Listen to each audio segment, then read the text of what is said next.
So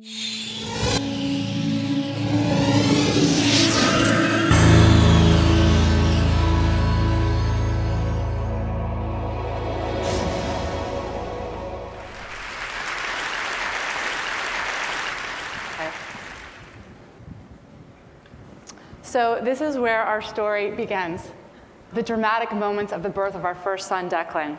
Obviously, a really profound moment, and it changed our lives in many ways. It also changed our lives in many unexpected ways. And those unexpected ways we later reflected on that eventually spawned a business idea between the two of us. And a year later, we launched Babel, a website for parents. Now, I think of our story as starting a few years earlier. That's true. You may remember we fell head over heels in love. We did. We were at the time running a very different kind of website. It was a website called nerve.com, which was, the tagline of which was literate smut. It was, in theory and hopefully in practice, a smart online magazine about sex and culture.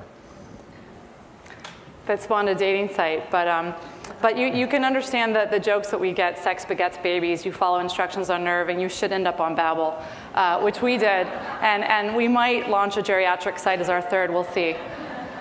But for us, the continuity between Nerve and Babel was not just sort of the life stage thing, which is, of course, relevant, but it was really more about our desire to speak very honestly about subjects that people have difficulty speaking honestly about. It seems to us that when people start dissembling, people start lying about things, that's when it gets really interesting. That's a subject that we want to kind of dive into. And we've been surprised to find as young parents that there are almost more taboos around parenting than there are around sex. It's true. So like we said, the early years were really wonderful, but they were also really difficult. And we feel like some of that difficulty was because of this false advertisement around parenting. You look at, we subscribed to a lot of magazines, did our homework, but really everywhere you look around, we were surrounded by images like this. And we kind of went into parenting expecting our lives to look like this. The sun was always streaming in, our children would never be crying, I would always be perfectly coiffed and well rested. And in fact, it was not like that at all. When we lowered the glossy parenting magazine that we were looking at with these beautiful images and looked at the scene in our actual living room, it looked a little bit more like this. These are our three sons. And of course, they're not always crying and screaming, but with three boys, there's a decent probability that at least one of them will not be comporting himself exactly as he should.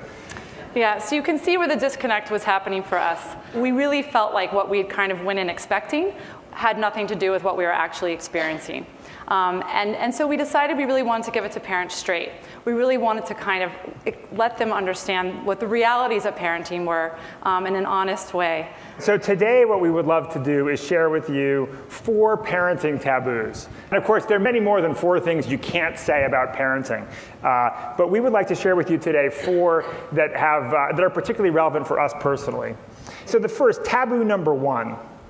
You can't say you didn't fall in love with your baby in the very first minute. I remember vividly sitting there in the hospital. We were in the process of giving birth to our first child. I'm sorry. Misuse of the pronoun. Alisa was very generously in the process of giving birth to our first child. Thank you. And I was there with the catcher's mitt, and I was there with my arms open. The nurse was coming at me with this beautiful, beautiful child. And I remember as she was approaching me, the voices of friends saying, the moment they put the baby in your hands, you will feel a sense of love that will come over you that is an order of magnitude more powerful than anything you've ever experienced in your entire life. So I was bracing myself for the moment the baby was coming, and I was ready for this Mack truck of love to just knock me off my feet. And instead, when the baby was placed in my hands, it was an extraordinary moment. This picture is from literally a few seconds after the baby was placed in my hands and I brought him over. And you can see our eyes were glistening. I was overwhelmed with love and affection for my wife, with deep, deep gratitude that we had what appeared to be a healthy child. And it was also, of course, surreal. I mean, I had to check the tags and make sure. I was incredulous. Are you sure this is our child? And this is all quite remarkable. But what I felt towards the child at that moment was deep affection, but nothing like what I feel for him now 5 years later. And so we've done something here that is heretical.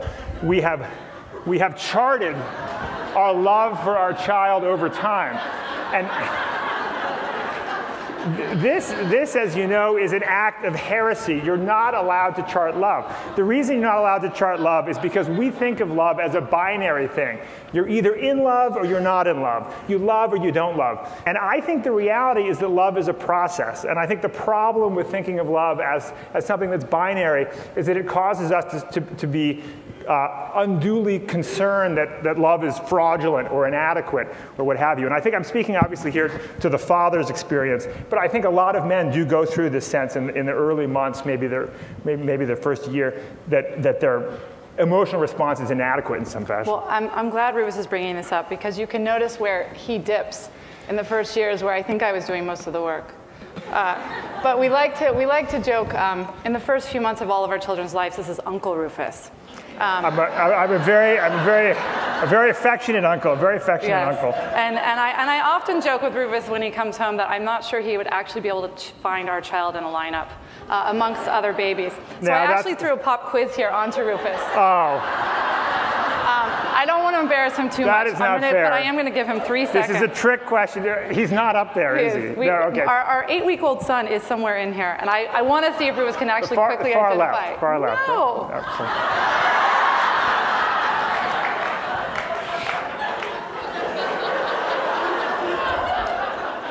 Cruel. Nothing more to be said. I'll move on to taboo number 2. You can talk about how lonely having a baby can be. I enjoyed being pregnant. I loved it. I felt incredibly connected to the community around me. I felt like everyone was participating in my pregnancy all around me, tracking it down till the actual due date. I felt like I was a vessel of the future of humanity. That kind of continued into the hospital. It was really exhilarating. I was showered with gifts and flowers and visitors. It was a really wonderful experience. But when I got home, I suddenly felt very disconnected and suddenly shut in and kind of shut out. And I was really surprised by those feelings. I did expect it to be difficult, have sleepless nights, constant feedings, but I did not expect the feelings of isolation and loneliness that I experienced. And I was really surprised that no one had talked to me that I was going to be feeling this way. And I called my sister, who I'm very close to and had 3 children, and I asked her, you know, why didn't you tell me I was going to be feeling this way, that I was going to have these just feeling incredibly isolated? And she said, I'll never forget, it's just not something you want to say to a mother that's having a baby for the first time. And of course, we think it's precisely what you really should be saying to mothers who have kids for the first time. Yeah. And this is, of course, one of the themes, for us is that we think that candor and brutal honesty is critical to us collectively being great parents. And it's hard not to think that part of what leads to this sense of isolation is our modern world. And so Alisa's experience is not isolated. You see, 58% of mothers surveyed report feelings of loneliness. Of those, 67% are most lonely when their kids are 0 to 5, probably really 0 to 2. In the process of preparing this, we looked at how some other cultures around the world deal with this period of time. Because here in the Western world, less than 50% of us live near our family members, which I think is part of why this is such a tough period. So to take one example among many, in southern India, there's a practice known as Jolabhari, in which the pregnant woman, when she's 7 or 8 months pregnant, moves in with her mother and goes through a series of rituals and ceremonies, gives birth, and returns home to her nuclear family several months after the child is born. And this is one of many ways that we think other cultures offset this kind of lonely period. So taboo number 3, you can't talk about your miscarriage, but today I'll talk about mine. So after we had Declan, we kind of recalibrated our expectations. We thought we actually could go through this again and thought we knew what we would be up against. And we were grateful that I was able to get pregnant and soon learned that we were having a boy. And then when I was 5 months, we learned that we had lost our child. This is actually the last little image we have of him. And it was obviously a very difficult time. Really painful. And as I was working through that kind of mourning process, I was amazed that I didn't want to see anybody. I really wanted to kind of crawl into a hole. And I didn't really know how I was going to kind of work my way back into my surrounding community. And I realized, I think the reason I was feeling that way is on a really deep kind of gut level, I was feeling a lot of shame and embarrassed, frankly, that in some respects, I had failed at kind of delivering what I was genetically engineered to do. And of course, it made me kind of question, if I wasn't able to have another child, what would that mean for my marriage? And just me as a woman. So it was a very difficult time. As I started working through it more, and started kind of climbing out of that hole and talking with other people, I was really amazed by all the stories that started flooding in. People I interacted with daily, worked with, was friends with, family members that I had known a long time, had never shared with me their own stories. And I just remember feeling all these stories came out of the woodwork. And I felt like I happened upon this secret society of women that I now was a part of, which was reassuring and also really concerning.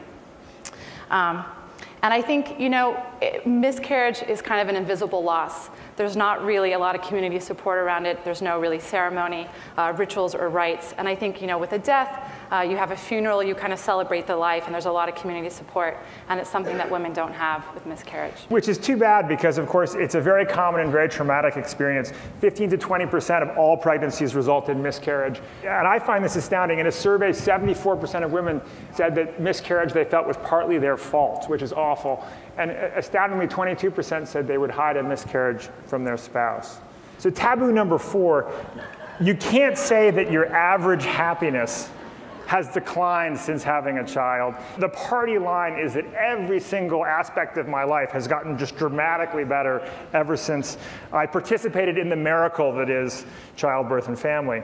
I'll never forget, I remember vividly to this day, our first son, Declan, was 9 months old, and I was sitting there on the couch and I was reading Daniel Gilbert's wonderful book, Stumbling on Happiness.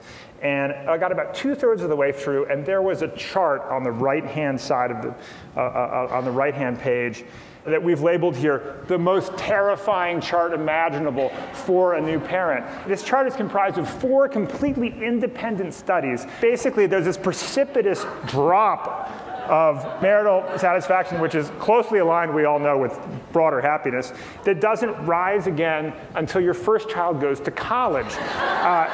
So I'm sitting here looking at the next 2 decades of my life, this chasm of happiness that we're driving our proverbial convertible straight into. We were despondent. So you can imagine, again, the first few months were difficult, but we'd kind of come out of it. And we're really kind of shocked to see this study. So we really wanted to take a deeper look at it in hopes that we would find a silver lining. And that's when it's great to be running a website for parents, because we got this incredible reporter to go and interview all the scientists who conducted these 4 studies. We said something is wrong here. There's something missing from these studies. It can't possibly be that bad.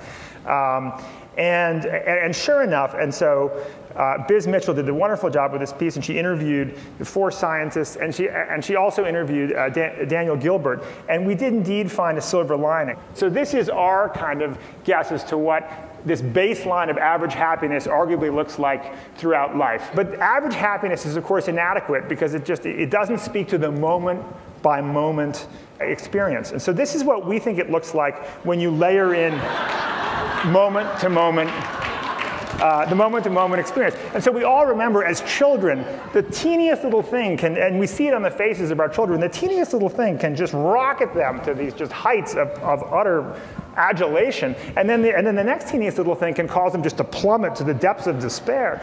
And it's just extraordinary to watch, and we remember it ourselves. And then, of course, as you get older, it's almost like age is a form of lithium. As you get older, you sort of become more stable. And part of what happens, I think, here in your 20s and 30s is you start to learn to hedge your happiness.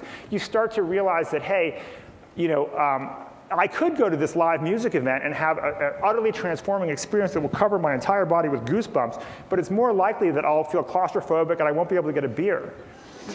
And so I'm not going to go. I'm going to go. I got a good stereo at home. I'm not going to go. So your average happiness goes up, but you lose those transcendent moments. Yeah. And then you have your first child.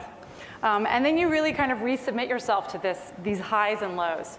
The highs being the first steps, the first smile, your child reading to you for the first time. The lows being our house anytime from 6 to 7 every night. But you realize you kind of resubmit yourself to losing control in a really kind of wonderful way, which we think provides a lot of meaning to our lives and is quite gratifying. And so in effect, we trade average happiness, we trade the sort of security and safety of a certain level of contentment for these transcendent moments. So where does that leave the two of us as a family with our 3 little boys in the thick of all this? There's another factor in our case. We have violated yet another taboo in our own lives. And this is a bonus taboo. Yes. A quick bonus taboo for you, that we should not be working together, especially with 3 children. And we are. And we had reservations about this on the front end. Everybody knows you should absolutely not work with your spouse. In fact, when we first went out to raise money to start Babel, the venture capitalists said, we categorically don't invest in companies founded by husbands and wives because there's an extra point of failure. It's a bad idea, don't do it. And we obviously went forward, we raised the money, and we're thrilled that we did, because in this phase of one's life, the incredibly scarce resource is time. And if you're really passionate about what you do every day, which we are, and you also are passionate about your relationship, this is the only way we know how to do it. And so the final question that we would ask is, can we collectively bend that happiness chart upwards? It's great that we have these transcendent moments of joy, but they're sometimes pretty quick. And so how about that average baseline of happiness? Can we move that up a little bit? Yeah. And we kind of feel like that the happiness gap, which we talked about, is really the result of walking into parenting, and really any long-term partnership for that matter, with the wrong expectations. And if you have the right expectations and expectation management, we feel like it's going to be a pretty gratifying experience. And so this is what, and we think that, that a lot of parents, when you get in there, I think in our case anyway, you pack your bags for a trip to Europe, and you're really excited to go. You get out of the airplane. It turns out you're trekking in Nepal. And trekking in Nepal is an extraordinary experience, particularly if you pack your bags properly and you know what you're getting in for and you're psyched. So the point of all this for us today is not just hopefully honesty for the sake of honesty, but a hope that by being more honest and candid about these experiences, that we can all collectively bend that happiness baseline up a little bit. Thank you.